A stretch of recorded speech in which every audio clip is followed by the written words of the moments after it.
Enfin, quel beau film. Nous avions décidé, avec le groupe thématique qui a assuré la programmation autour du thème fiction, de rendre un hommage à Agnès Varda, qui est décédée en mars 2019. Voilà, et il fallait choisir un film. Et fiction avec, entre parenthèses, un S, donc des fictions, une fiction, documentaire, bon, voilà. Et puis en revoyant le film, donc, je me suis dit qu'il y avait beaucoup de choses à travailler sur cette question-là et sur d'autres questions aussi. Et quand j'ai demandé à Mathieu Amalric s'il voulait venir en parler, et que je lui ai proposé ce film, j'ai dit ça peut être aussi un autre film d'Agnès Varda. Et il m'a dit non, il m'a dit celui-là. Pourquoi ? Parce que c'était beau que vous choisissiez ça. On va pas discuter un désir, un choix. Ce qui me plaisait, c'était de voir pourquoi fiction au pluriel, documentaire. Vous aviez envie de... C'était ça qui résonnait, pourquoi ? Et je l'ai regardé avec vos yeux, en fait. Enfin, ou avec là, aujourd'hui.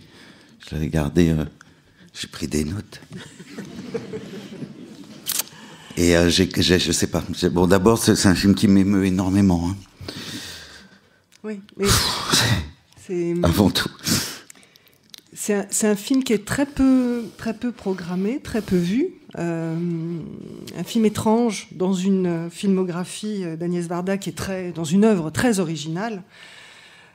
Tellement originale qu'on reconnaît quasiment immédiatement un film d'Agnès Varda. Enfin, mais ce film-là est tout à fait à part. Alors, avant d'en venir au choix de ce film, je voudrais un tout petit peu justifier mon invitation. Ah oui, s'il te plaît. Parce que... D'abord, il me semblait important, pour parler d'Agnès Varda, de faire venir un praticien, un réalisateur, voilà, quelqu'un qui fait des films. Parce qu'il y a de véritables gestes cinématographiques chez Agnès Varda, et je pense qu'il y a des affinités entre les gestes qu'elle fait et le cinéma de Mathieu Amalric. Je vais justifier ce que je dis. Hein. Ouais. Alors, d'abord, très simplement et un peu bêtement d'ailleurs, hein, elle a été appelée d'une manière un peu équivoque d'ailleurs, hein, la grand-mère de la nouvelle vague. Oui, qui disait ça ? Des critiques, ce qui était curieux, oui. parce que les jeunes Turcs avaient à l'époque avaient à peine quelques années de... Alors qu'elle a tout fait avant les autres. Oui, mais voilà. Et on a souvent dit de ton cinéma qu'il était un cinéma hérité de la nouvelle vague. Voilà. Alors ça fait une généalogie au lance-pierre, mais... Ah, oh, ça c'est Noël Simsolo, je crois, qui a dû s'amuser à ça. Oui. Oh. Mais alors, au-delà de ça, il y a l'importance du texte. Dans les films de Varda, il y a du texte, on l'a entendu, il y a une vraie poésie chez Varda. Ah oui. Et dans ton cinéma, il y a beaucoup la présence, non pas d'un texte dans le film lui-même, mais du texte en amont, beaucoup de films adaptés, ou en tous les cas, beaucoup de films qui partent d'un texte littéraire, et qui s'en éloignent peut-être, enfin qui... Voilà. Et puis aussi, l'importance de la voix dans ce cinéma, dans le cinéma d'Agnès Varda, la présence de la voix, de sa voix à elle, mais d'autres voix. On a entendu 4 voix différentes, hein, la voix d'Agnès Varda, la voix de Delphine Seyrig, la voix de Suzanne Fine, la voix de Sabine Mamou, donc des voix différentes qui s'entrecroisent. Et puis, il me semble aussi que vos affinités électives, c'est de produire un cinéma qui est inventif du point de vue des images, du point de vue de la mise en scène. Et enfin, un cinéma dans lequel peut-être la dichotomie fiction-documentaire n'est pas si intéressante que ça. Voilà. D'où ta présence ici, c'est-à-dire l'idée qu'il me semblait possible de discuter de tout ça ensemble. Alors, pourquoi documentaire et pourquoi je t'ai proposé ce film ? Eh bien, évidemment, d'abord à cause du jeu de mots, enfin, documentaire. Et le fait que ce film est le deuxième opus d'un diptyque. Quand il a été projeté la première fois en 1981, il était en deuxième partie d'un premier film, un documentaire. Avec un autre jeu de mots. Voilà, avec un autre jeu de mots, Murmure. Voilà. Oui. Et, Murmure. Voilà. Mur au singulier, mur au pluriel. Oui. Et donc le premier film documentaire, 82 minutes, un noir, et puis ce film-là, 60 minutes. Voilà. Alors, j'utilise le mot diptyque, je ne sais pas ce que tu en penses, mais parce qu'il me semble que précisément, un peu comme en peinture, on a vu l'importance aussi de la peinture et dans le cinéma de Varda et dans ce cinéma-là, dans ce film-là, c'est-à-dire Murmure est un film qui est un documentaire sur des fresques murales dans le quartier de Los Angeles qu'habite Varda à ce moment-là, et on retrouve des images de Murmure dans documentaire, ce qui fait qu'on a l'impression que ce sont deux films qui sont articulés tout en étant très différents. Elle le dit dans le commentaire, dans le bonus du DVD, elle dit une seule affiche pour deux films très différents, mais sans doute qui s'articulent. Voilà. Ce jeu de mots est aussi une manière de mettre en trouble la question du documentaire et aussi de la fiction, ce qu'elle avait déjà fait dans le film qu'elle avait tourné aussi à Los Angeles 10 ans avant, enfin en 68, Lions, Love and Lies. Donc il y avait déjà la présence du mensonge. Il s'agissait donc d'un film dans lequel, toujours à Los Angeles, elle filmait des stars de la pop de l'époque, Viva, l'égérie de Andy Warhol, Jérôme Ragni, et James Rado. Bien. Alors, tu disais tout à l'heure que c'était un film très émouvant. Donc effectivement, le sous-titre du film, on l'a vu au générique, An Emotion Picture. Voilà. Aux États-Unis, on dit a motion picture, c'est-à-dire un film de fiction, c'est ça. A feature film ou a motion picture, c'est juste... Le film animé. Oui, c'est ça. Et elle dit an emotion picture. Ouais. Et il me semble que dans ce jeu de mots, elle fait entendre ce qu'on entend en anglais, c'est-à-dire que le cinéma, picture, c'est de la peinture. Donc motion picture, c'est de la peinture qui bouge. Et je crois qu'elle revendiquait l'idée de faire de la peinture qui bouge. Voilà. Mais dans An Emotion Picture, on a aussi évidemment la présence de la question du sentiment. C'est un film très, très étrange de ce point de vue-là. Est-ce que tu veux dire quelque chose un tout petit peu? Ah, tu le trouves étrange? La douleur d'une séparation. Non, c'est ce qu'elle en si fait. Universel, si simple. Le manque, enfin la douleur, ce mot qu'elle dit au début. Elle arrive à ce mot, elle arrive à pointer ce mot. La douleur. Et je crois que regarder le monde dans ce moment-là, je parle de la fiction et du documentaire. Enfin, de la fiction, c'est peut-être la seule manière de s'en tirer. Tous ces visages autour d'eux. Et ce qui est magnifique, c'est que on croit que c'est du documentaire. Et soudain, dans le même plan, les personnages de fiction, Sabine Mamou et Mathieu Demy sont dans le même plan qu'eux. Et c'est comme si ça leur faisait du bien. Ça la réconciliait avec une possibilité de vie, non? Et c'est là peut-être cette chose d'avoir besoin des autres. Et de ce qui serait le geste du documentaire, c'est-à-dire de filmer la vie, les autres. Voilà, ça permet de... Enfin, c'est ça. Et puis, j'ai lu que, en fait, elle avait commencé à monter avec Sabine Mamou, parce que l'actrice que vous voyez n'est pas du tout actrice. Elle est monteuse. C'est Sabine Mamou. Et qui montait, donc, Murmure. Et c'est pendant le montage de Murmure, où donc elle était, Agnès Varda était seule, c'était le moment de la séparation avec Jacques Demy, et Mathieu Demy était là, cet enfant, et passait du temps, donc, dans la salle de montage, avec Sabine et sa maman. que le film est venu, c'est ce qu'elle raconte. Oui, sous forme d'une voix. Oui. Agnès Varda disait des phrases tout haut en étant à côté de sa monteuse, Sabine Mamou.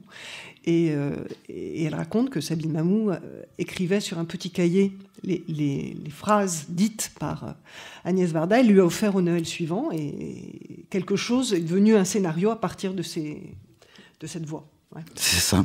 Ça, c'est... Et puis, c'est une autre femme aussi qui filme. Oui, Nourrit Aviv. Oui. Oui, c'est un film de femme. Et cette relation, on peut entendre toutes les phrases, j'ai noté toutes les phrases que dit Mathieu Demy, son fils, qui sont des phrases d'amant, hein, qui sont magnifiques. Enfin, je veux dormir avec toi, enfin des choses toutes simples, ou c'est moins bien sans toi, ou des choses vraiment... j'adore quand tu ris, que j'adore quand tu souris. Enfin, des choses, mais vraiment. Et évidemment que dans le regard de Sabine, de la maman, on voit ça. Oui.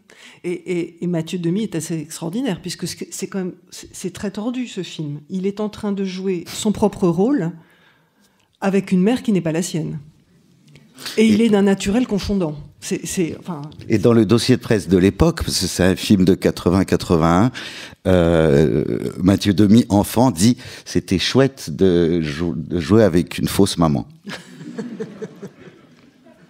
Donc il y a le jeu, comme toujours chez Agnès Varda. Qu'est-ce que c'est bourré d'appétit et de goût de la vie. Parce que, oui, emotion picture, mais aussi ce dodo, cucu, maman, je sais plus, mais enfin, documentaire, enfin, oui. Hein, c'est tellement drôle. Et quand tu disais murmure, et c'est drôle parce que documentaire serait un titre qui irait mieux à ces fresques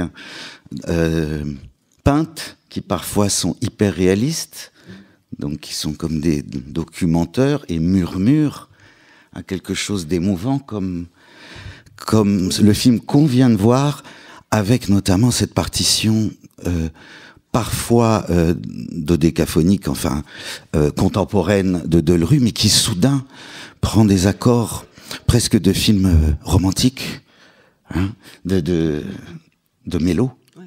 C'est très beau, ça.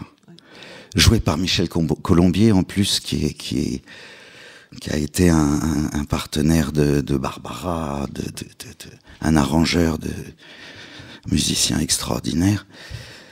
Enfin, voilà, ça me fait... Je voulais revenir sur ce que tu disais tout à l'heure à propos donc de la douleur de la séparation, de l'absence, et finalement de l'absence à soi. On a le sentiment que, au début de ce film, finalement, ces images qui nous semblent des images documentaires, en tout cas des images de visages, d'anonymes, de sans nom, comme aurait dit Walter Benjamin. D'ailleurs, elle est très sensible au fait qu'après avoir fait un film en 1968 sur les stars de la pop à Los Angeles, elle fait un film, Murmure, sur les œuvres picturales de gens qui sont des sans nom, qui sont des anonymes, et qui lui semblent plus importants à filmer à ce moment-là que ceux qu'elle avait filmés 10 ans auparavant. Et dans cette... comment dire, dans ce début, l'absence à soi fait qu'il y a une forme de force, comment dire, centrifuge.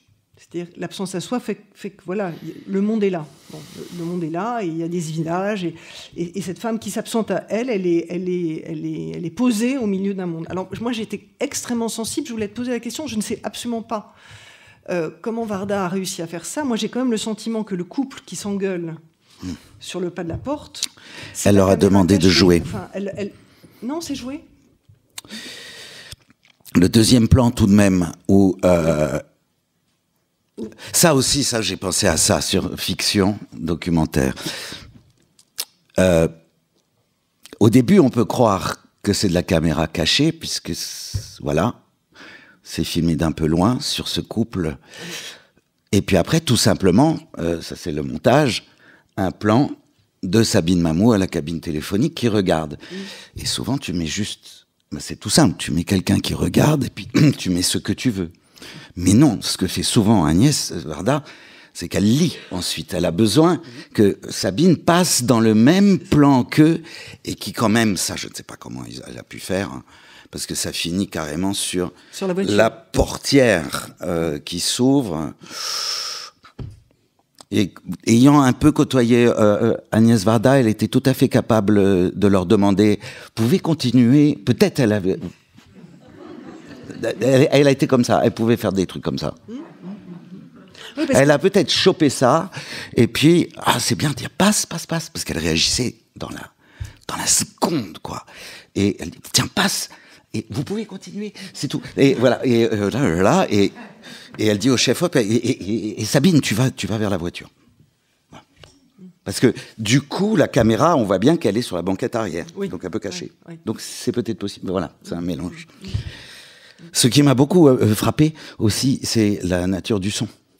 Parce que tu parles d'absence à soi, qui est, j'ai l'impression, renforcée par le fait que c'est souvent post-synchronisé. Bien sûr. Il n'y a que le son de la toute fin, oui. Où il est pourri d'ailleurs, qui est du son direct.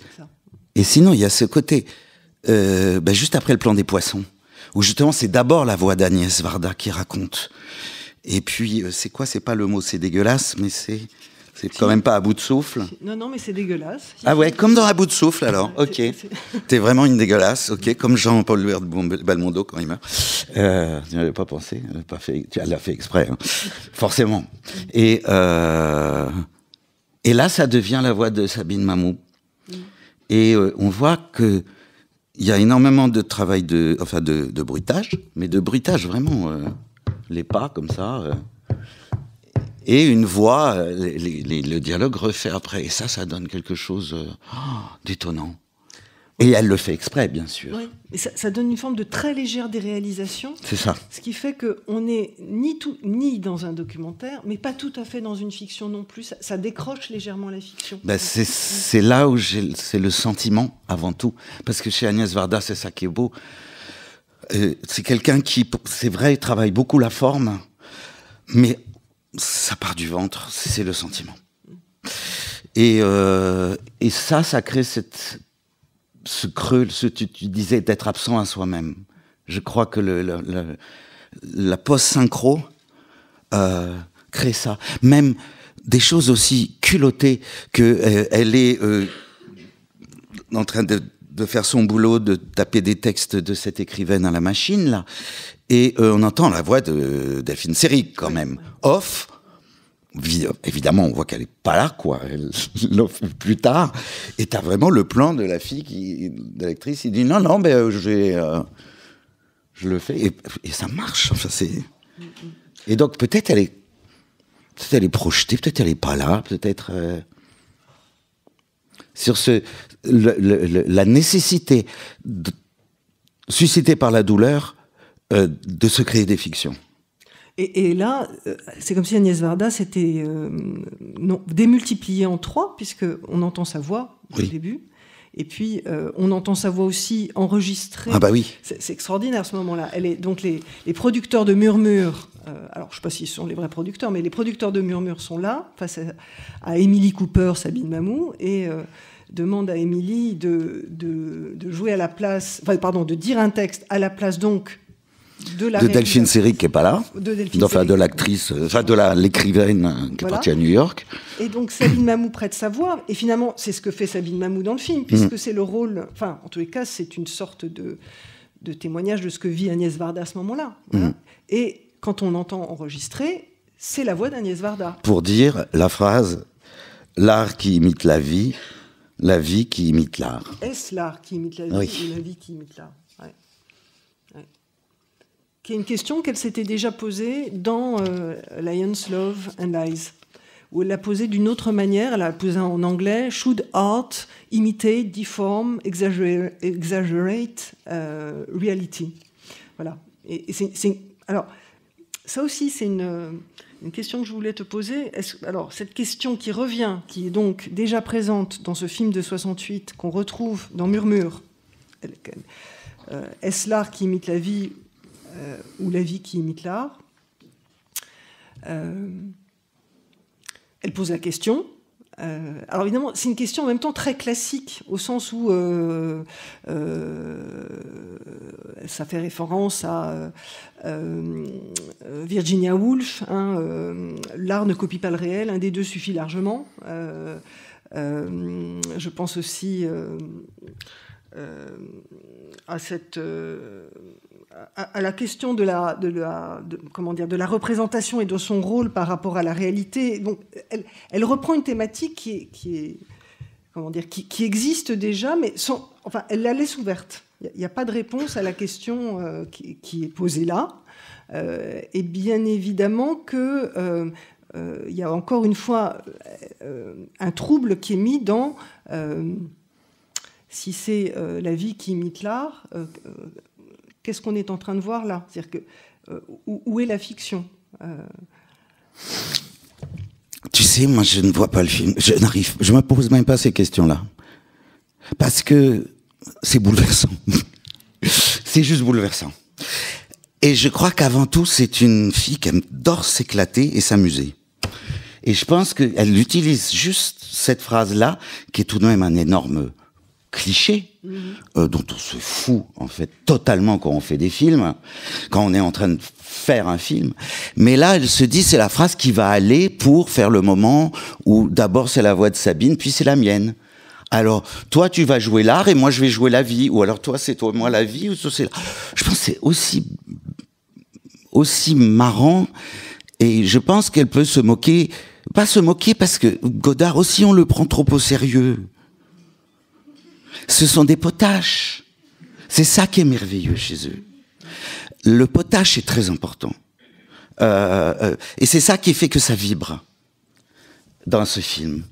Et c'est comme ça que moi je le ressens. Et puis après, et que le premier mot, c'est ça, au pied du mur, elle commence. Mur, surtout que le premier plan de documentaire et le dernier plan de murmure. C'est le même. Et ça fait la transition. Mais au pied du mur d'une femme seule, dont l'homme est parti, et comme elle dit, quoi. Un homme est parti, on est en exil de tous les hommes. Et c'est pour ça qu'elle filme aussi tous ces hommes, je crois, ces visages. Un visage vrai. À un moment, je sais pas, il y a des mots comme ça, une tête de rechange. Qu'est-ce qu'elle écrit bien. Je dis pas que ces mots sont pas, que c'est pas de la pure poésie et que c'est pas du travail, ce qu'elle fait, du tout. Mais je me dis quand même, c'est tellement fort, c'est tellement plus fort que parce que je l'associe à Virginia Woolf, en effet, je l'associe à Duras, je l'associe à ce que fait Sophie Calle. Je sais pas si tu te souviens de ce film No Sex Last Night. Il y a quelque chose, mais je l'associe à Sylvie Plath, je l'associe à Ingeborg Bachmann, à des gens comme, à des femmes comme ça. Et mais voilà, exil, émotion synchrone. Elle arrive au mot douleur. J'ai pensé doublage. Et après, ces plans documentaires du début, mais documentaires où elle met pourtant ces personnages de fiction dans le même plan. Elles s'en vont, après les poissons, ils s'en vont les deux. Et après, c'est ultra cadré. Parce que toi qui parles beaucoup de frame dans tes textes et de cadre, évidemment, le plan devant la fenêtre, ouais, extraordinaire. C'est ultra cadré et c'est évident que les gens qui sont derrière, elle les a placés. Mais même le premier camion. C'est pas du documentaire. Il est juste placé au-dessus de la ligne du surcadrage. Ouais. Tout est placé dans les petites cases. Et donc c'est... Et c'est un cadre dans lequel, en plus, et c'est ça que je trouvais assez extraordinaire, on voit arriver ce plan sur la plage, qui est parfois surcadré, parfois on a la plage, on a le glanage, la plage. Il y a le mot glaneuse qui est... Ouais, on a le reste du cinéma d'Agnès Varda aussi. Ouais. Oui. Non, mais c'est un immense film. Mais il n'y a rien à faire, il faut voir les films sur écran. Je l'ai vu, je l'ai revu exprès, mais sur un ordinateur, quoi, parce qu'on peut le trouver que sur les plateformes, mais c'est pas la même expérience, quoi. Et puis d'être ensemble, il n'y a rien à faire. Faut le redire, quoi, parce que c'est une habitude qui va revenir, bien sûr, chez les gens, mais on s'est tous enfermés chez soi, quand même. Et cette chose, on a besoin des autres. C'est ça que je trouve très beau. Comment cette femme en douleur, et puis ce visage de Sabine Mamou, mais qui tout d'un coup, vers la fin, par exemple, avec la musique mexicaine, enfin, elle arrive à une sorte de... C'est fermé. Et puis c'est sourire, tout d'un coup. C'est bouleversant, ce visage de Sabine. Après, il y a des choses terribles, évidemment, parce que quand il joue au crabe, et c'est une femme qui est morte du cancer, le mot crabe, enfin, je pense à Agnès, qui ensuite a dû repenser à ça, parce que Agnès est morte après Sabine. Ouais. Tu parce qu'elle parle de corpse à un moment, de corps qui est corpse. Tu l'as situé dans au milieu d'autres artistes, peintres, écrivaines. Moi, je pensais beaucoup aussi à ces plans magnifiques où on a l'impression que l'intériorité est extériorisée. Je pense à l'autoportrait, l'autoportrait pictural en odalisque de Sabine Mamou lorsqu'elle s'allonge sur le lit et où la pose est picturale. Et voilà. C'est magnifique. Comme si l'intimité de la douleur, du sentiment personnel, etc., ne pouvait passer que par ce corps qui prend une pose qui est très picturale. Oui, et après, toujours le ludique, quand même, parce qu'elle vient de dire « Je ne connais que la pièce où je travaille ». Elle vient de dire ça au téléphone. Et là, elle se dit « Tiens, je vais aller un peu comme un enfant, je vais quand même aller voir comment c'est chez cet écrivaine. Et surtout qu'il y a eu un plan quand même de la machine qui n'écrit plus. Qui vient après, et enfin on entend le son des vagues. Avant c'était l'inverse, on entend le tac tac tac tac tac, et le son des vagues est muet. Et voilà, c'est comme quelqu'un qui va en douce voir la chambre des parents, je sais pas. Moi ça me faisait penser à son fils qui dit: est-ce que je peux dormir avec toi? Non, on va être mieux. Et elle dort là. Et là, peut-être, elle se dit, je suis un écrivain. Je sais pas, j'ai pensé que et puis c'est Delphine Seyrig, enfin, quand même. Voilà. Et elle se fait belle. Et puis après, il y a cette brisure dans le miroir du reflet. Enfin, où là, c'est extrêmement troublant parce qu'à un moment, il y a une partie du visage qui est exactement Jeanne Moreau. Non, mais c'est vrai. Hein. Donc, actrice par actrice, c'est pas une actrice, c'est un documentaire. Et qu'une monteuse, qui donc est toujours cachée, ait eu envie de vivre l'expérience d'être montrée sur fiction, documentaire. Enfin, c'est pour prendre le relais, en effet, de la douleur réelle que vivait Agnès Varda seule avec Mathieu aux États-Unis, sur la côte à Venise, hein, c'est ça, hein, oui, ils étaient à Venise. Qui était un lieu, en plus, forcément en résonance avec Jacques Demy, puisque, comme tu disais, 13 ans avant, enfin, à une époque totalement différente, parce que là, c'est Reagan, déjà. Oui. Hein, c'est bien ça. Oui. Alors qu'eux, ils ont connu la côte ouest des années 69, 70, où ils sont arrivés en héros. C'était le succès des Demoiselles de Rochefort, et elle était la femme qui accompagnait son homme, quoi, Jacques Demy. Et c'est pour ça qu'elle lui a dit, d'accord, je vais aux États-Unis, mais je fais des choses pour moi.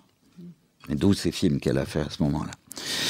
Mais forcément, la douleur, j'ai pensé aussi à ça, ces années passées avec... Après, c'est merveilleux.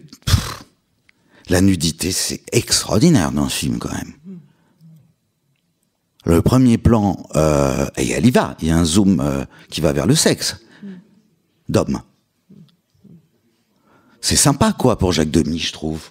Moi, j'aimerais bien, enfin, tu vois, il est bien, le mec, quoi. Et Jacques Demy aimant les hommes. Donc il y a ça aussi. Et puis c'est d'une grande audace parce que c'est rare les réalisatrices femmes qui font des plans comme ça de. Tu trouves? Non. Non. Non. En 79. J'ai oublié une cinéaste aussi, évidemment. Pardon, c'est Chantal Akerman, évidemment. Ouais. Et regarde déjà. Ouais. Alors c'est plutôt des corps de femmes nus. Enfin, je pense à Je tue, mais non. Non. Mais là, vraiment, je pense pas à l'audace. Je pense à la douleur. Je pense à elle qui a été quittée par un homme qui aimait les hommes. J'ai pensé à Hervé Guibert. Je ne sais pas. J'ai pensé à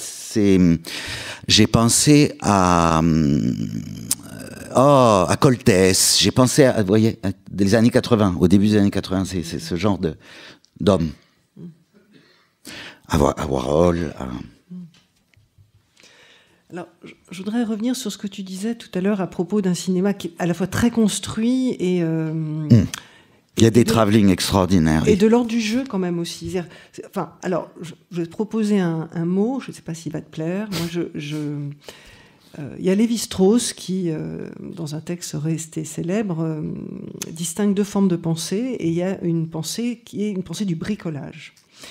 Et le bricolage, évidemment, dans la bouche de Lévi-Strauss, c'est absolument pas péjoratif, bien au contraire, puisque le bricolage consiste à faire avec ce que l'on a, sur le moment, pour réagencer les choses qui sont à disposition. Or, moi, j'ai beaucoup pensé à ça, parce que elle est en train de monter avec Sabine Mamou.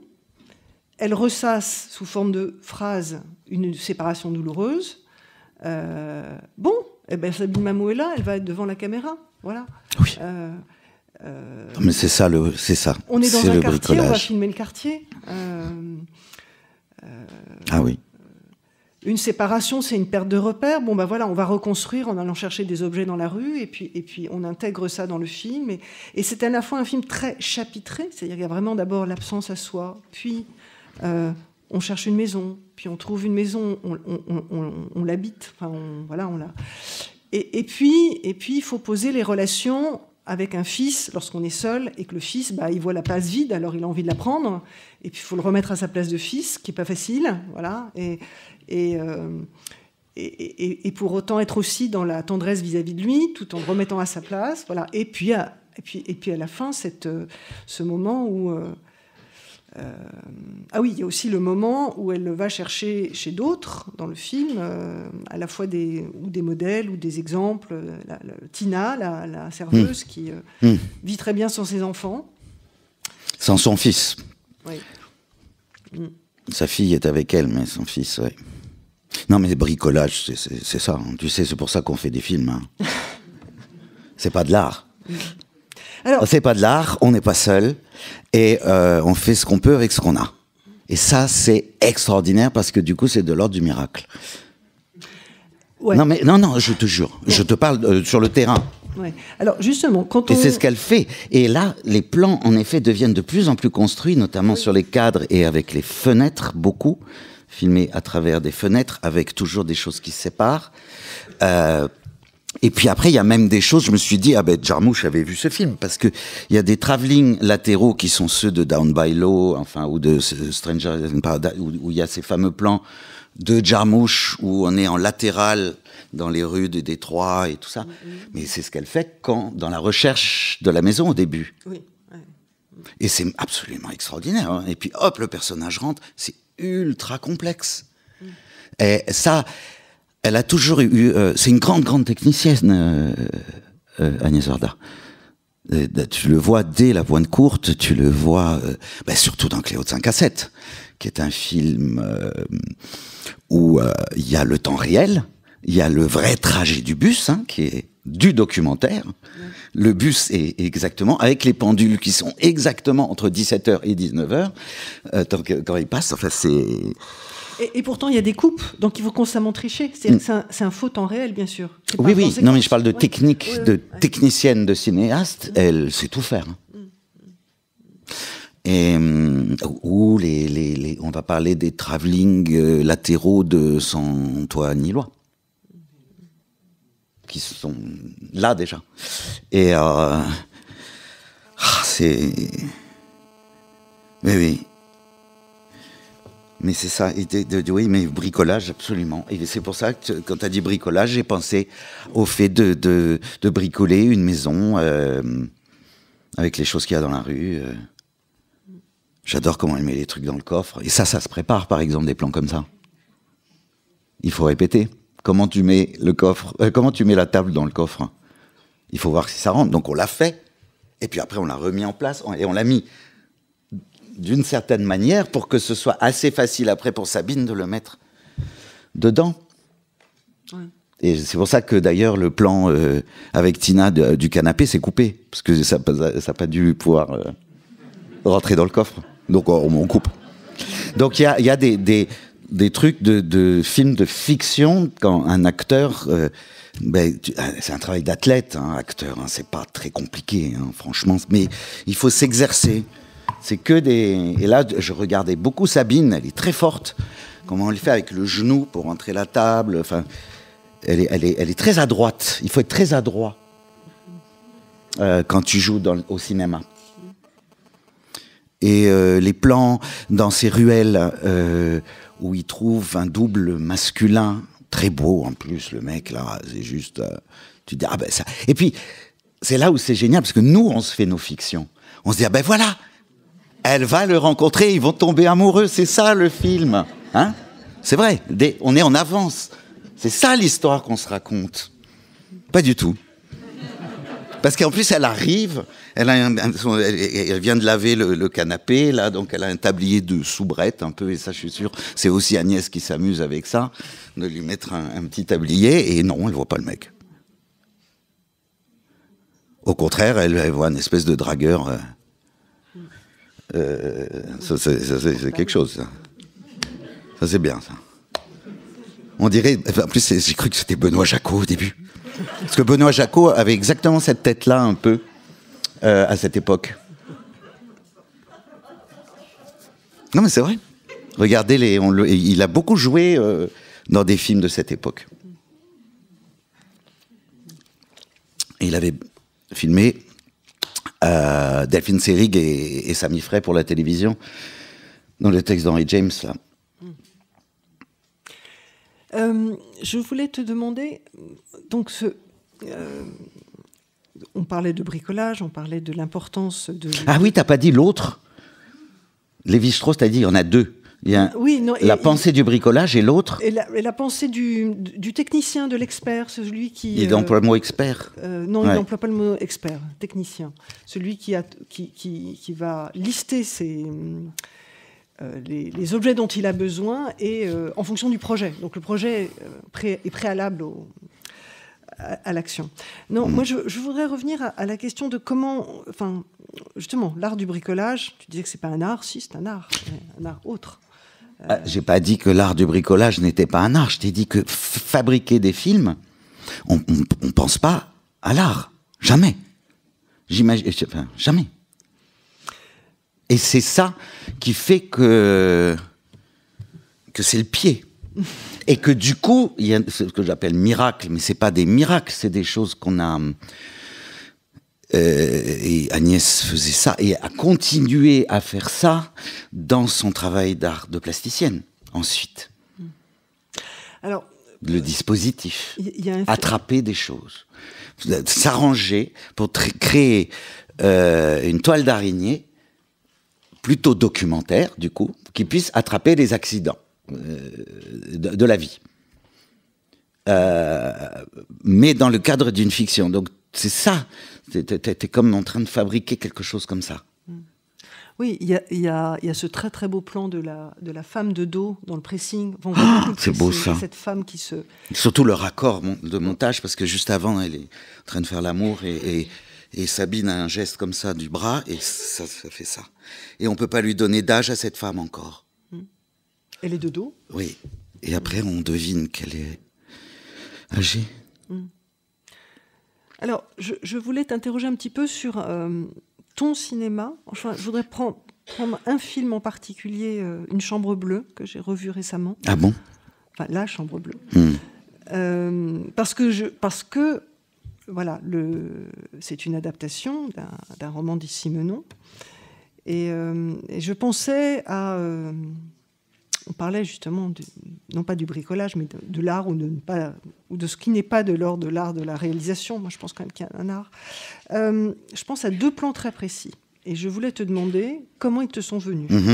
Bon. Vas-y. Moi, je l'ai pas revu. Je vais les prendre dans l'ordre chronologique. Il y a un moment où le personnage de Paul, c'est Paul ? J'ai oublié son prénom. Lui, moi, oui, qui joue oui, moi oui. Non.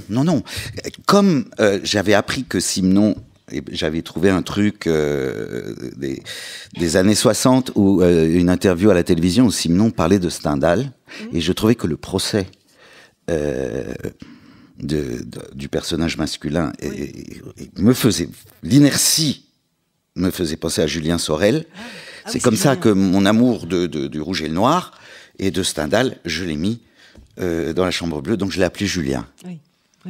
Alors Julien va au cinéma avec sa femme. Ah oui, avec Léa Drucker, oui. Voilà, et il prétexte de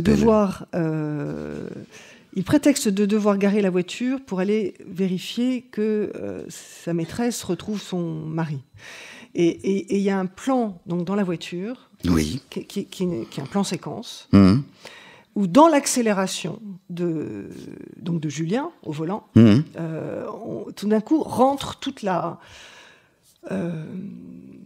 l'angoisse, l'inquiétude, la tension de ce personnage qui voulait se ranger des voitures avec sa femme et repart immédiatement vers sa maîtresse. Alors ça, c'est pas dans le roman. Comment ce genre de plan arrive ? Je crois que je vois le plan.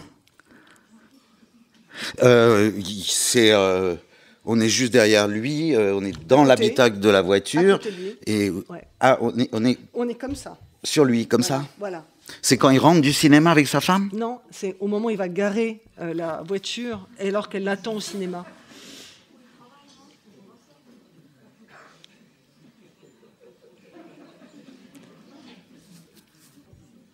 Tu sais,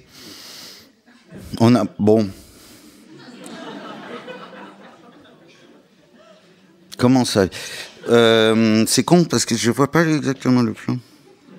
Alors je vais prendre un autre plan. D'un film plus récent. C'est un film qu'on a tourné en 5 semaines. J'aime beaucoup morceler les tournages. C'est-à-dire, comme là, il fallait un moment d'été, quand ils sont en vacances au Sable d'Olonne. Donc, souvent, je justifie auprès des producteurs. Je dis, il ne peut pas. Il faut qu'il fasse beau. Après, il ne fait pas beau. Donc, du coup, ça me permet de devenir spectateur et de monter entre les 2 parties. Et là, je suis allé très, très fort dans le dernier. Là, serre-moi fort, parce que comme il fallait la montagne 2 saisons, du coup, j'ai pu tourner avec 6 mois d'écart 3 fois. Et là, tu as vraiment le temps de devenir spectateur, donc de réagir à quelque chose. Et voilà, donc il y a à la fois une possibilité de fiction, parce que tu peux devenir spectateur, c'est pas toi qui as fait le film.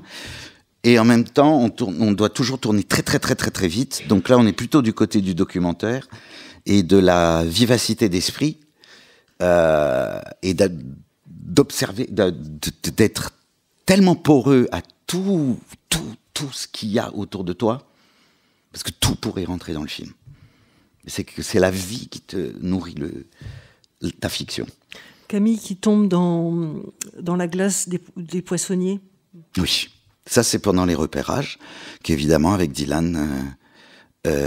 moi, quand je repère, je suis Clarisse, je suis le personnage féminin. Je sais ce qu'elle vit. Donc je regarde les choses avec son drame. Et évidemment, quand je vois ça, je me dis, elle n'a pas pu ne pas penser à ça. C'est insoutenable. Et donc, elle met la tête dans la neige. Et je vois des ardoises.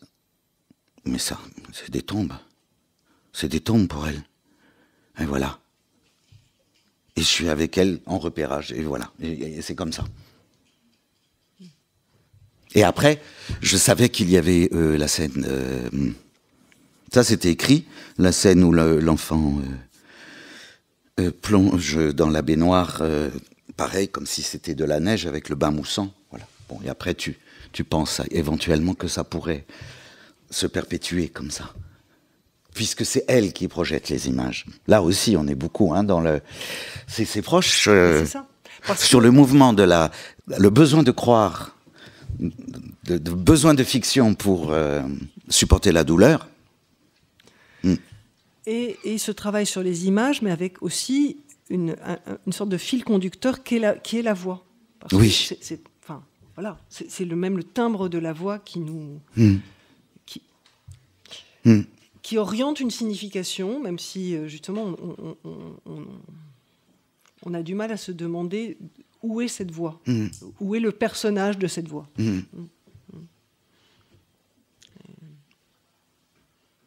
Oui. Le relais qu'elle fait entre sa propre voix au début, c'était aussi peut-être parce qu'elle imaginait la fin de Murmure, ou si je me souviens bien, c'est la voix d'Agnès ou pas sur Murmure. Sur Murmure, c'est la voix d'Agnès, donc peut-être elle a imaginé ouais. juste cette transition, et puis que tout d'un coup ça devient...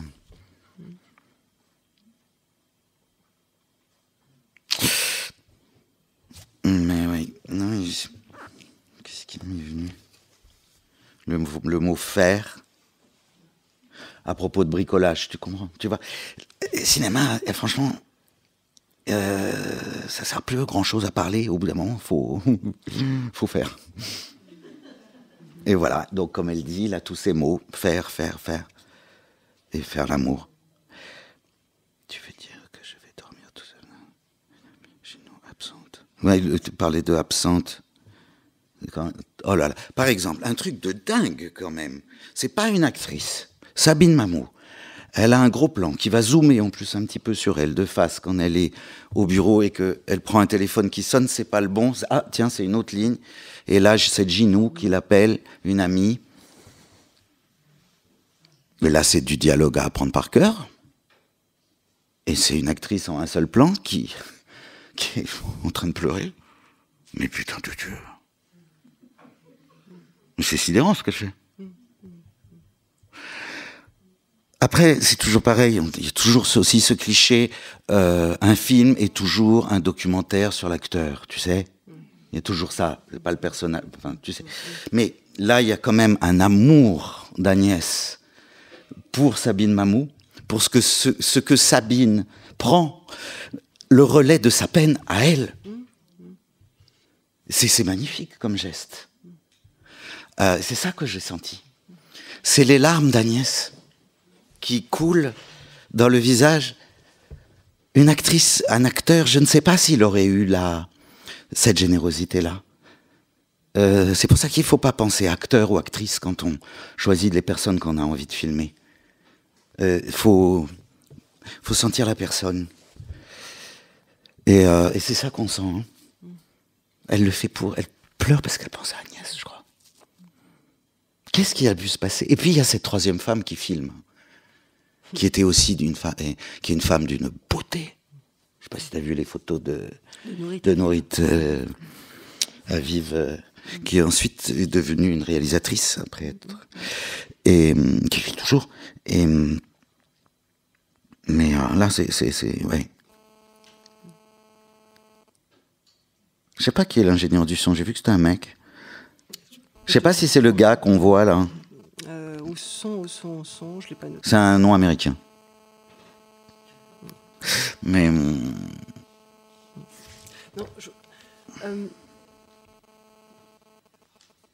mais voilà, soudain, il y a quelque chose du jeu, de l'acteur, du personnage, d'un texte écrit,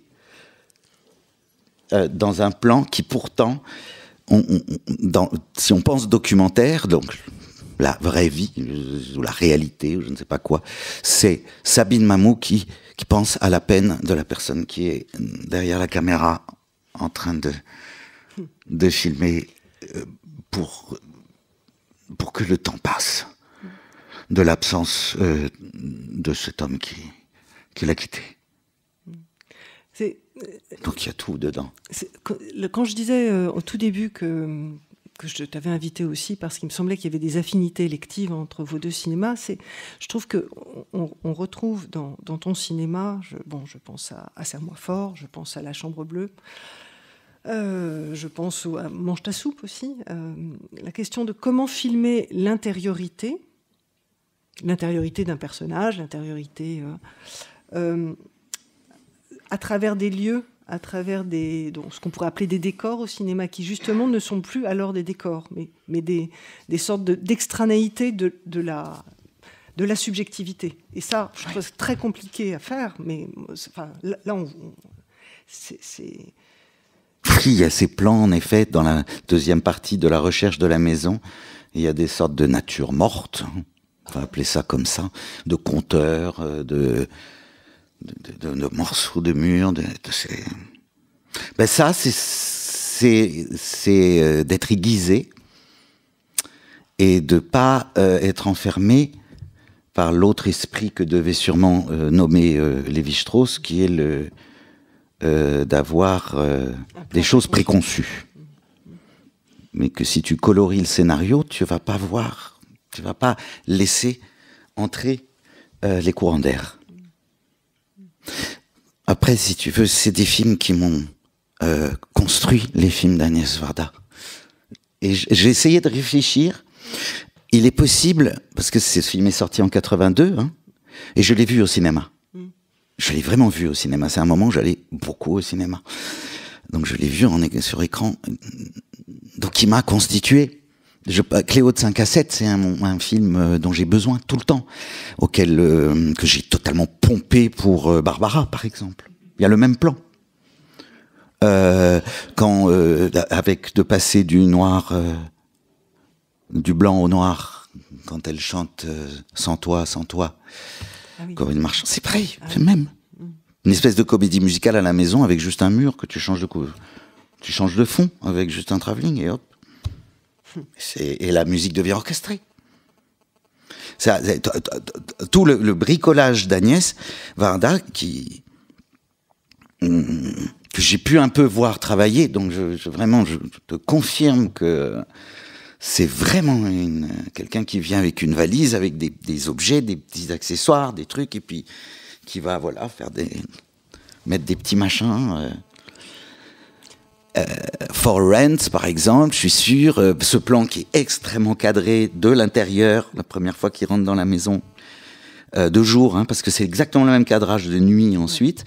Et je suis sûr que je s'est dit, tiens, on va faire quelque chose avec ce machin, ça me plaît. Ou peut-être Mathieu a dit, mais il faut l'enlever, puisque sinon les gens ils vont croire que c'est encore à louer. Et on ne voit pas écrit For Rent, on l'entend dit par Mathieu Demy. Ouais. Alors, elle s'est donné les moyens, Agnès Varda, de la possibilité de travailler comme ça, en étant sa propre productrice. C'est fou, à 26 ans, je crois. Elle a 26 ans. Je pense que l'héritage de son père est passé dans son premier film, et puis qu'après, elle a monté... Tamaris, Ciné Tamaris, et tout ça avant la Nouvelle Vague. Je crois que c'est 54. Oui. 54, c'est Cléo. Ouais. Non, un peu plus tard. C'est 57. Oui, pardon. C'est La Pointe courte. Ouais. Mais la création, décider d'être sa propre productrice, c'est bien avant le mouvement de la Nouvelle Vague. Des films du Carrosse, par exemple. Ouais. Elle est démente. Et un film comme Le Bonheur, par exemple, qui est un film qu'on a redécouvert, je trouve, assez tard, là, avec la ressortie, il y a 4-5 ans, je crois. Moi, je l'avais pas vu, tu te rends compte. Oh, quel choc aussi.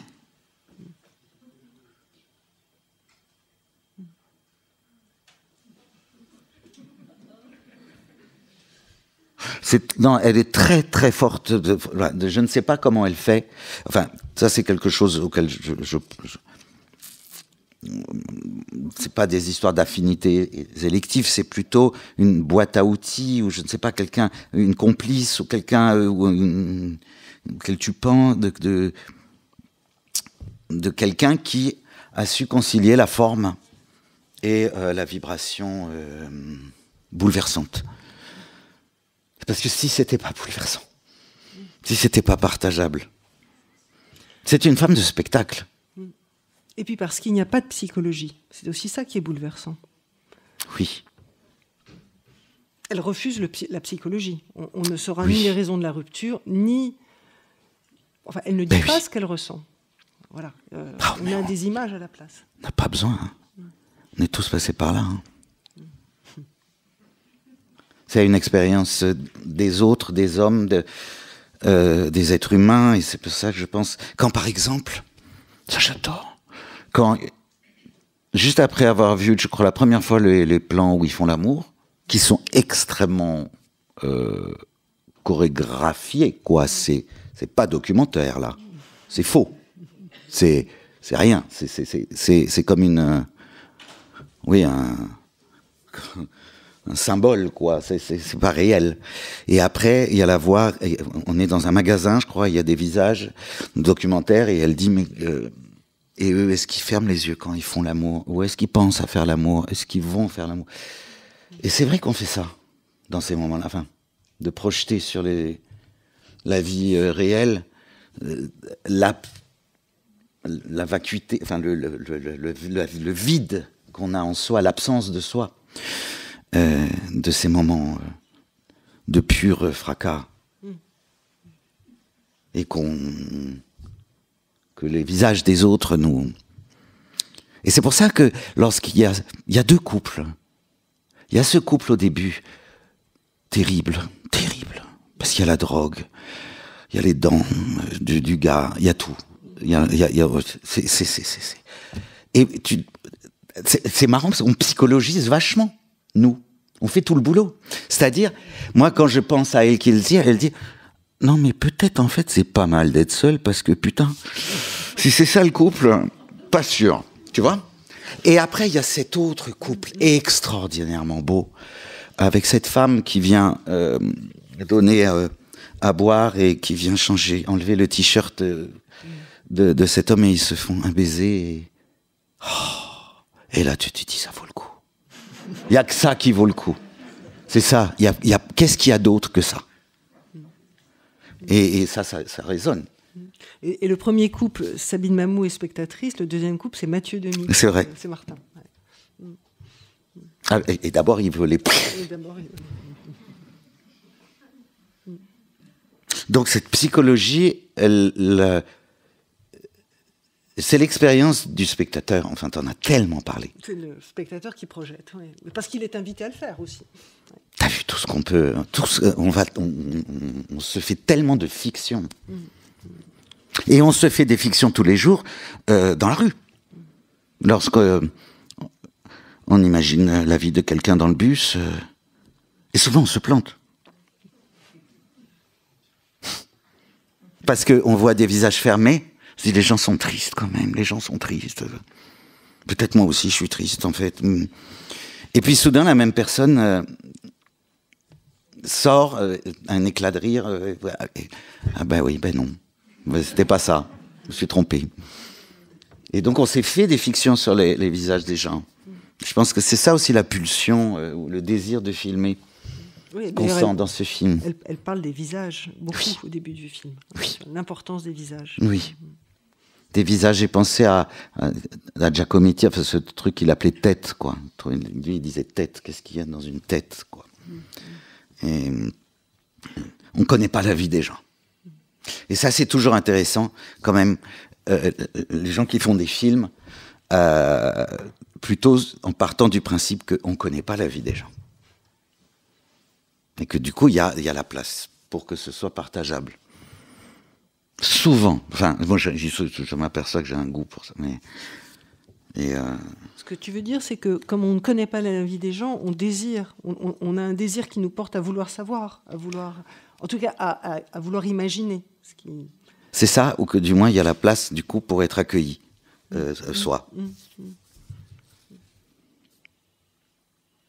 Ça, c'est quelque chose auquel j'ai beaucoup pensé, évidemment pour le biopic.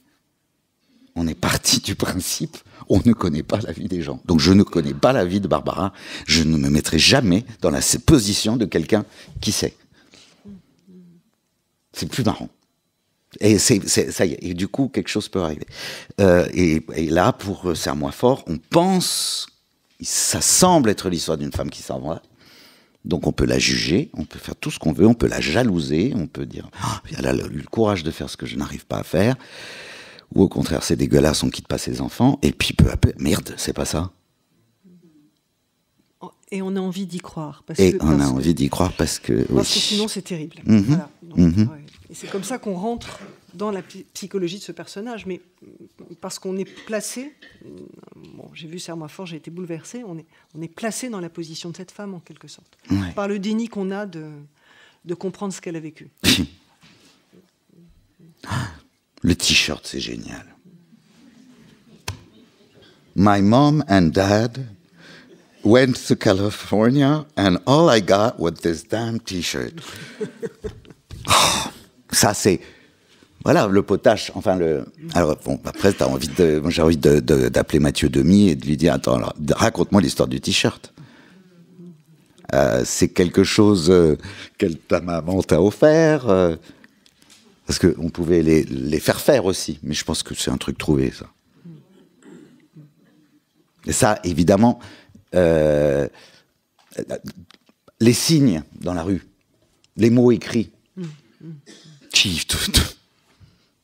Qu'elle fait déjà dans Cléo de 5 à 7, où au nom des rues parle à l'angoisse de Cléo. Enfin, disent l'angoisse de Cléo. Ouais.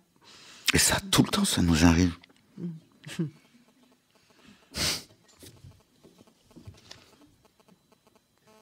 Pistolet harmonieux, fais la gueule, je veux pas que tu me laisses. Je n'ai pas aimé sans toi, c'est joli ça. Oui. Elle disait, j'ai lu là dans le dossier de presse que vous pouvez retrouver sur le site de Ciné Tamaris, ils ont fait un scan du dossier de presse de l'époque. À quoi que non, je crois que c'est un truc de 2012 quand il est ressorti. Mais ben oui, que Mathieu, il était là et en fait il faisait du skate. Et puis elle lui disait moteur, il arrêtait de faire du skate et puis à couper, il retournait faire du skate, quoi. Voilà. D'ailleurs, il y a un moment où elle vient le chercher, il a son skate, il va le rechercher. Part, et puis il n'oublie pas le skate. C'est criant de vérité, d'ailleurs.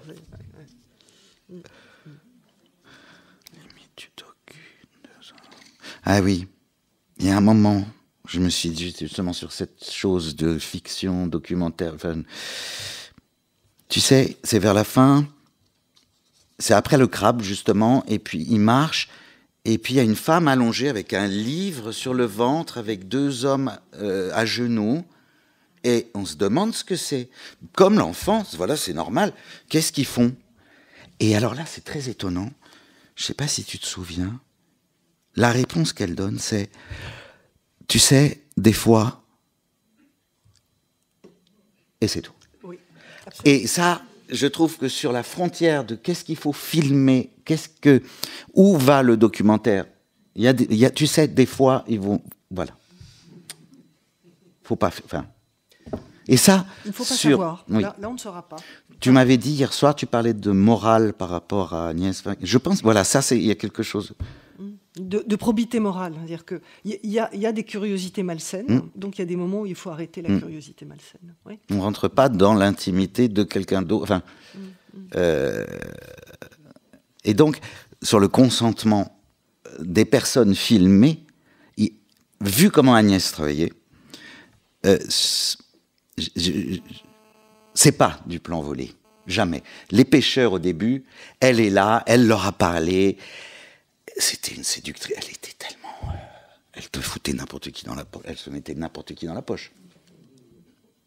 Et du coup, elle était accueillie. Et voilà, et hop. Quelque chose qui maintenant serait interdit parce que forcément il faut faire... Ah, excusez-moi, il faut que vous signiez un papier avec l'autorisation que vous voulez bien que vous soyez à l'image parce que sinon... Bon, ça n'existait pas à l'époque, mais tu sens que... Tu sens qu'ils font partie du truc. Et puis il y a même des plans où... Faut pas... Là, c'est un geste de photographe que je retrouve. Parce qu'Agnès Varda a commencé comme photographe, elle a été la photographe de Jean Vilar dans les toutes premières années du Festival d'Avignon. Et donc il y a la pose, et on voit, il y a des plans qui sont des regards caméra, enfin elle les a posés là, elle les a fait poser. Donc il y a un consentement. Toujours. Il y a un plan ambigu à un moment, mais évidemment, c'est le moment où Sabine Mamou et Mathieu Denis sont dans le pressing, ils attendent, où elle plie le linge, et puis la caméra s'éloigne, et puis on arrive sur le visage qui dort là. Ouais. Moi, j'ai pensé à... Bah, il dort. Non, il dort vraiment. Il est possible que... elle a placé la caméra là, et qu'ils étaient juste en dessous. Ouais, peut-être le mec n'a pas été au courant, ouais. Mais il dormait. Voilà. C'est quelque chose, ça, ce truc. Hein. Ouais. Ça me faisait penser à un plan de L'homme à la caméra de Dziga Vertov, où la ville s'éveille et il y a comme ça des gens qui dorment dans la rue, et en particulier un petit jeune homme qui dort dans la rue, il dort, et puis on le voit s'éveiller, il découvre la caméra, et ça fait rigoler. Bon.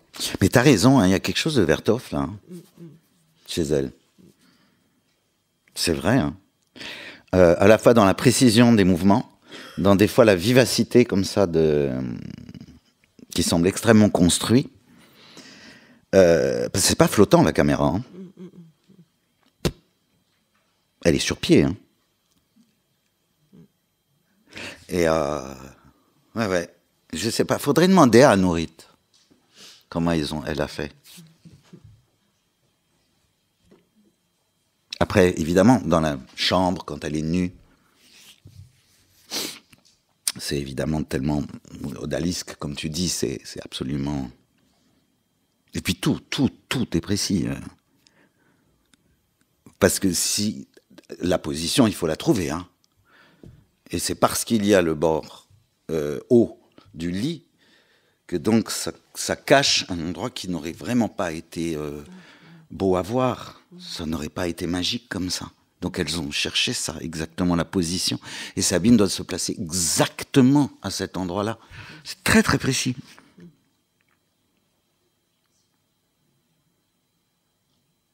Et puis il y a pas de son. Oui, il y a des moments de grand Donc silence. c'est trois femmes ensemble. Ça, j'ai pu faire des scènes comme ça comme acteur. C'est quelque chose de très important. Ouais, et puis même comme quand tu fabriques tes films, enfin, que tu dois emmener des acteurs, hommes ou femmes, vers la nudité, c'est quelque chose où tu ne peux pas les laisser seuls. Il faut... c'est le moment le plus... Ou au contraire, il faut être extrêmement précis. Tu peux pas dire, bon ben là, vous faites l'amour, quoi, hein, je vous laisse. C'est affreux, les gens qui... Non, il faut... être extrêmement précis. Je me souviens d'avoir fait ça pour un film qui s'appelle La chose publique, où il y avait Anne Alvaro et Jean-Quentin Châtelain, qui étaient nus et qui faisaient l'amour sur une chaise, etc. Enfin, on a parlé technique, quoi. Obligé. Parce que sinon... et c'est ça que tu sens, c'est la complicité. Donc, quelque chose qui serait plus lié à un travail de fiction. Et ce qui est très joli après, je ne sais pas si c'est quelque chose qu'elle a inventé après au montage, parce que je crois que c'est pas Sabine Mamou qui monte le film du coup. Ils sont deux au montage. Il y a un mec qui s'appelle Gould. Bob Gould. Ouais. Mais il est crédité aussi au montage. Ah oui. Ouais. Eh ben, évidemment, c'est le moment où... et ça, c'est, on dirait presque un roman... La Marquise est sortie à 5 heures, je ne sais pas comment dire, enfin quelque chose de tout simple, c'est-à-dire, évidemment, c'est le moment où il rentre de l'école, et elle n'est pas là. Oh là là, elle est en train de s'amuser à être nue. Et puis tu penses que le plan prochain, c'est qu'on va passer à l'onanisme maintenant. Évidemment. Il y a un moment, elle commence à truc, tu dis non. Allons dans la Talente, en effet, où ils se caressent, et, parce qu'ils se manquent. Elle n'a même pas besoin, parce que ça y est. C'est ça qu'elle a fait, en fait. Quand elle dit, elle répond un truc très joli, j'ai pas eu le temps de le noter à son fils, quand elle dit, tu sais, il y a des moments, j'ai besoin de moments à moi, mais c'est pas, elle, c'est tellement plus joli. De faire des choses à moi. Oui. Ce qui est très ambigu. Ben ouais, mais c'est super beau. Oui, bien sûr. Parce que elle, c'est justement le moment où elle dit, j'aime pas sans toi. J'ai pas aimé sans toi. Et c'est là qu'elle lui répond. Et évidemment que nous, on est dans le fait que ce que lui a dit Tina, enfin, mais tu sais, oui, mon fils, je l'ai aimé pendant 7 ans. Maintenant, il a eu envie d'être avec son père. Il fait des choses avec son père qu'il peut pas faire avec moi. Et puis, il sait que je l'aime et ça va aller. Et elle, voilà, la psychologie qu'est-ce que c'est que de pouvoir continuer à vivre après une rupture? Comment vivre sans l'autre? Comment changer? Enfin, il y a tellement de choses. Sans dialogue. Hein. Mais c'est une grande écrivaine. Évidemment, j'ai pensé au film de Duras. C'est beaucoup plus fort que Duras. Parce que c'est une cinéaste, vraiment. C'est vraiment une cinéaste de technique. C'est super dur techniquement, tout ce qu'elle fait. Les mises en place des plans. Et qu'il y a un véritable jeu entre la présence de la voix très, enfin, en tous les cas au début, hein, de Varda, qui est un texte poétique, littéraire, enfin, mais il y a un jeu avec l'image. Voilà, la voix, le texte n'est pas plaqué sur l'image, il est vraiment inventif par rapport à... Enfin, l'image est inventive par rapport à la voix. Je te propose peut-être qu'on donne la parole au public, enfin, s'il veut poser des questions, avoir des réactions. Peut-être avec quelqu'un... Ah mais ils s'en vont.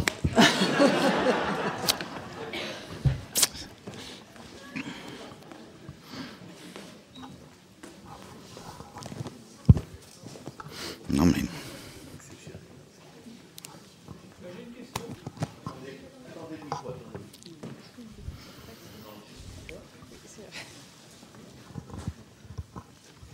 Oui, bonjour.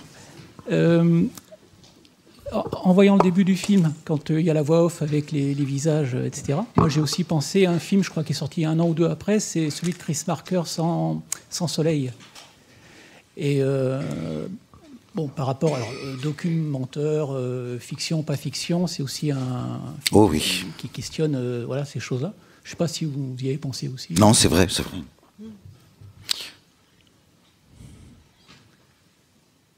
Je pense à Level 5 sur... parce que là, il va loin. Le fait de filmer, le fait qu'il y ait eu une caméra a fait que ces femmes japonaises se sont jetées. Et ces plans-là qui font peur. En 1945, au moment... Et à un moment, c'est vrai, on voit une femme qui remarque... Et elle dit non, donc mon honneur fait que je dois me jeter. Et il dit peut-être que la présence de la caméra... Mais bon, on va pas dire que Chris Marker travaille sur la vibration émotive. Voilà. Quelque chose qui fait que...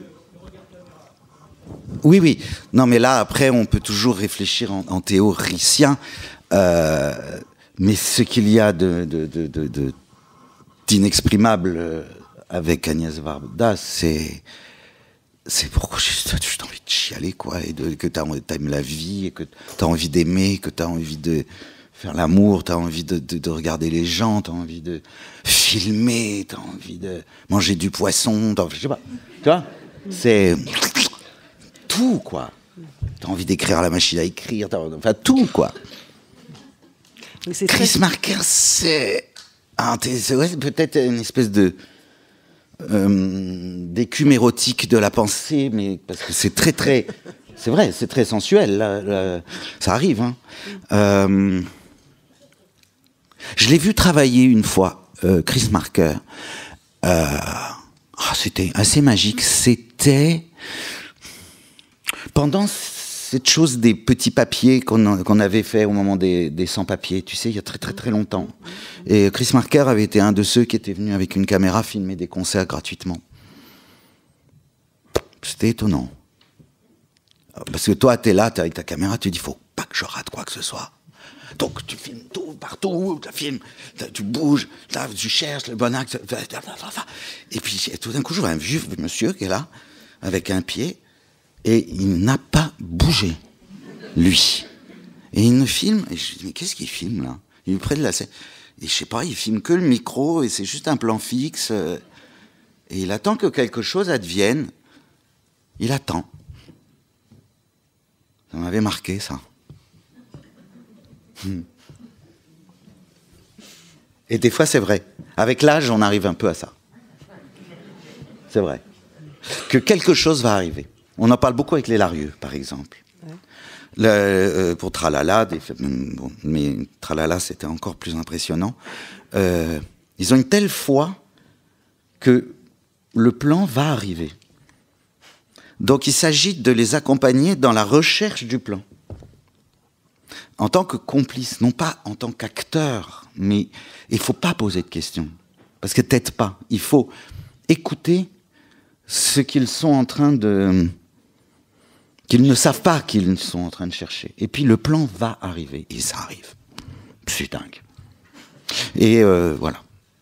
Toi, tu sais juste que, en général, il vaut mieux que tu aies appris tout le dialogue de toute la scène, parce que ça va finir en plan séquence, cette histoire. C'est certain. Mais ça, voilà, ça c'est la moindre des choses, d'apprendre une scène, voilà, ça c'est le moindre des... Une autre question?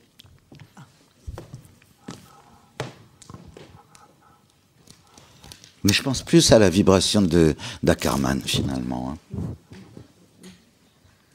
Sur ce qu'il y a d'absolument bouleversant.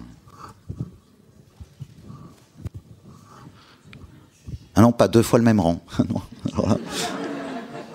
Non, je rigole. Bonsoir. Bonsoir. D'abord, merci pour toutes ces remarques, c'est très enrichissant. J'ai aussi c'est le film.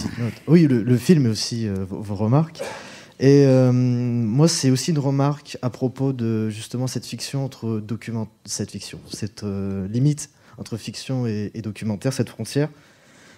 Pour moi, se trouve dans le dernier plan, où on a la mère et le fils, donc les personnages de fiction, et à côté on a cette jeune femme habillée tout en blanc, et c'est quelque chose qui m'a frappé, c'est qu'à un moment elle regarde très rapidement la caméra, un peu comme dans Sans Soleil, pour rebondir sur Sans Soleil, et elle voit la caméra filmer, et elle se tourne vers les deux personnages. C'est un truc, ça m'a frappé. Ah oui, c'est pas le dernier plan, c'est pas le plan sur les musiciens. Non, c'est celui-là le dernier plan, hein. Enfin, l'un des derniers. Le plan d'avant. Voilà. Ouais, je vois. Ah ouais, elle a regardé, elle a vu la caméra. Elle regarde la caméra et ensuite elle voit ce que la caméra filme et elle se tourne vers la mère et le fils. Et je trouve que c'est très intéressant sur justement la limite entre fiction et documentaire qui est très poreuse. Et là, on l'a vraiment sur une image. On a la fiction. Et ce qu'on peut apparenter aussi au documentaire, au final, les deux se mélangent parfaitement, comme dans beaucoup de films avec du rejeu ou plein de choses. Mais je trouvais que ça résumait parfaitement un peu le propos du film, en tout cas sur la forme, c'est que ça mélange la fiction et le documentaire. Les personnages de fiction vivent dans une réalité où les autres ne sont pas des personnages de fiction au final. Vous l'avez vu, vous, cette femme ? Ah voilà, moi je suis complètement romantique parce que en fait moi j'étais aimanté par le visage de Sabine Mamou, dont on avait vu des sourires si beaux avant, et même on pouvait se dire ah ça y est, elle va mieux parce qu'elle souriait de plus en plus. Et là tu dis oh, non, c'est je pense le plan où elle est le plus vide, ce regard au loin. Et après, il lui dit quelque chose, et puis je crois qu'elle lui sourit au petit, mais... Et j'étais que là-dedans, moi. J'étais inquiet pour elle. Ouais, ça, je vois une tache blanche, mais j'ai pas fait gaffe. Ouais.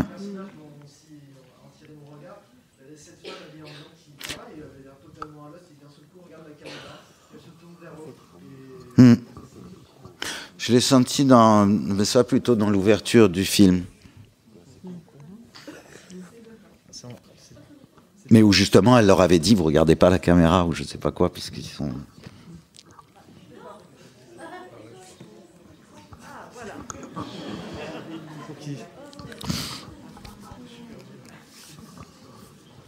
Donc bonsoir aussi. Et en voyant ce film, ce qui m'a aussi assez étonné, c'est parce que mine de rien, il est quand même moins cité, moins connu que Cléo de 5 à 7, Antoine Hillois, et tous ces films un peu plus populaires, mais qu'il a inspiré pas mal de films, notamment un film très récent qui m'a beaucoup fait penser à un documentaire, c'est Nomadland, celui qui a gagné l'Oscar de Chloé Zhao. Ah mince, bon bah ma question. Non mais ouais, j'ai vu la bande-annonce, oui. Voilà, ah certainement, je suis sûr qu'elle a vu les films d'Agnès Varda.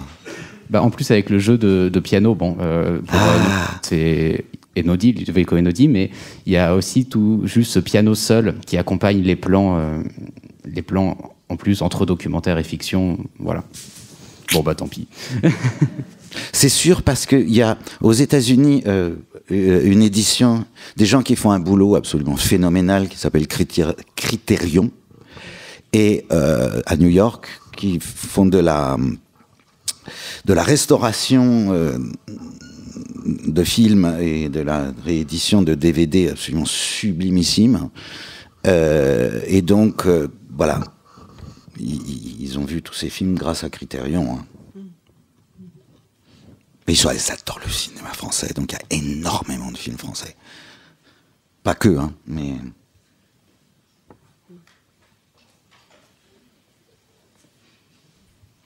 Une autre question? Parce que j'ai regardé, documentaire, il est chez Criterion, tu vois, par exemple. Ouais.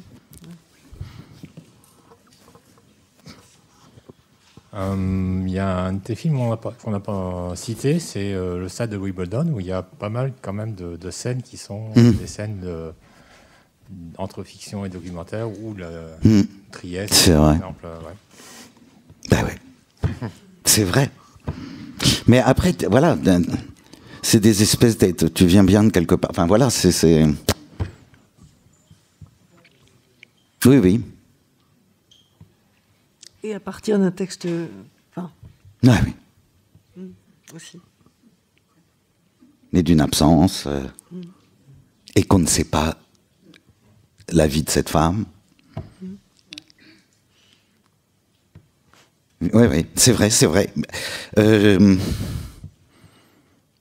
Non, mais c'était il y a longtemps. Alors, j'essaie de me souvenir, mais de toute façon, voilà. C'est des choses... C'est vraiment, ça fait partie, au bout d'un moment, c'est ta sûrement. J'ai tellement aimé ça. Enfin, j'aime tellement, d'ailleurs, toujours. Mais oui, une femme dans la ville, faire des plans... D'où ça venait, je sais plus. Faire des plans comme ça, justement, où on avançait avec notre chariot, avec Bocarne, le chef opérateur, et puis les gens regardaient forcément la caméra, et puis voilà, et puis on passait. Bah ouais.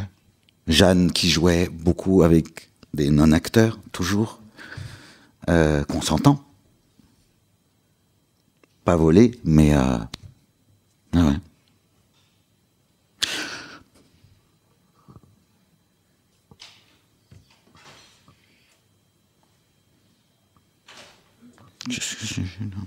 Comme film.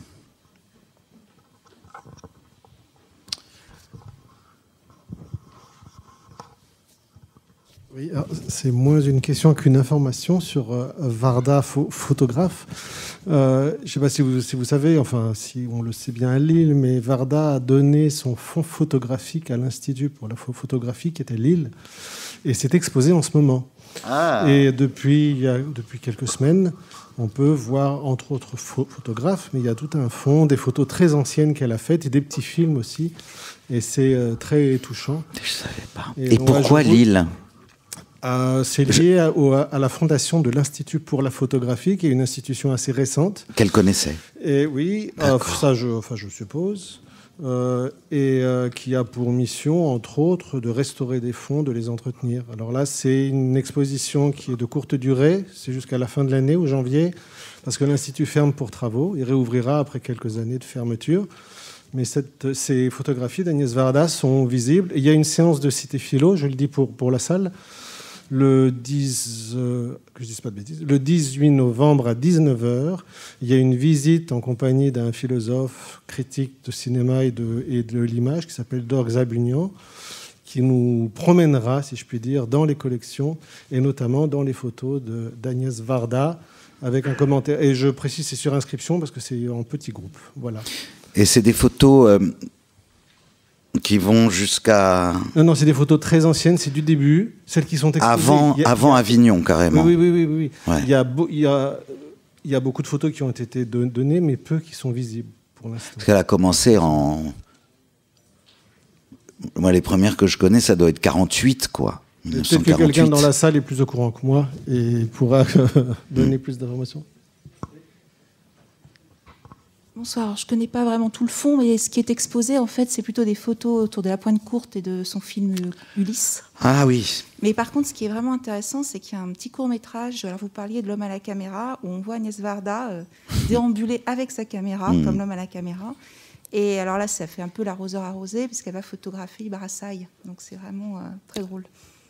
Et là, le petit court-métrage passe à l'Institut de la photo actuelle. Eh bien, ça, oui, il est dans sur le site de Tamaris. D'accord. Enfin, il faut acheter le DVD, mais oui, ce truc avec Brassailles, qui est très, très court. Oui. Ouais.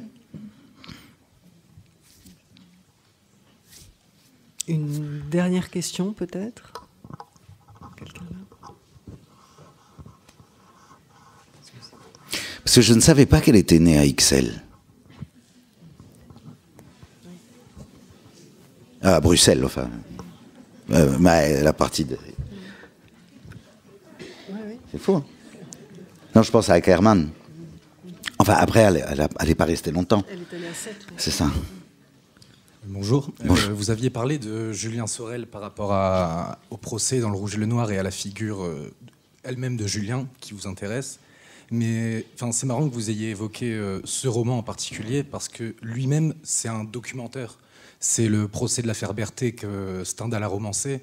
Et je pense que, même si c'était pas ça, je pense qu'à partir de ce simple exemple du Rouge et le Noir, on voit la question posée dans documentaire, est-ce l'art ou la vie qui fait l'art ou la vie? Rien qu'avec l'exemple du Rouge et le Noir, je pense qu'on peut voir que c'est une fausse, comme vous l'aviez dit, c'est une fausse question. Et justement, c'est marrant que vous ayez évoqué ce livre en particulier, qui a un contenu historique, mais tout autant fictionnel. Ah, alors là, ça devient très très vaste parce que, enfin, la fameuse phrase de Stendhal que je connais pas par cœur, mais le coup du l'art est-il un miroir que l'on promène le long de la rue, c'est ça. Tout ça, évidemment, avant et avant l'invention de la photographie même. Et ben oui, moi ce que j'aime chez Stendhal, c'est que tu sens que c'est dicté, c'est écrit très vite, c'est oral, et donc il y a des styles extrêmement différents. Donc souvent je pouvais l'imaginer comme un homme à la caméra, comment il aurait filmé. Dans le style même de son écriture, elle m'excite énormément. La vivacité, l'humour, puis à un moment au contraire, t'as l'impression des fois que il y avait plus de péloche, donc c'est que la perche qui continue, donc il y a des bouts de son où des fois il arrête, il dit enfin bon, et puis là vous voyez bien ce qui va se passer, et hop il finit pas la scène. Attends, mais quoi, et il passe à autre chose, et j'adore ça chez lui. Mais c'est vrai, ouais, je pense qu'il y a quelque chose de la vivacité qui est proche d'Agnès, hein, parce que qu'est-ce qu'elle était vive. Quelle santé. C'est vrai, hein. Et puis, curieuse de tout, allant voir tous les films, puis elle n'avait pas la langue dans sa poche, dans le sens, elle te défonçait, c'est... Ouais, bon, je comprends pas, je sais pas pourquoi... Ouais.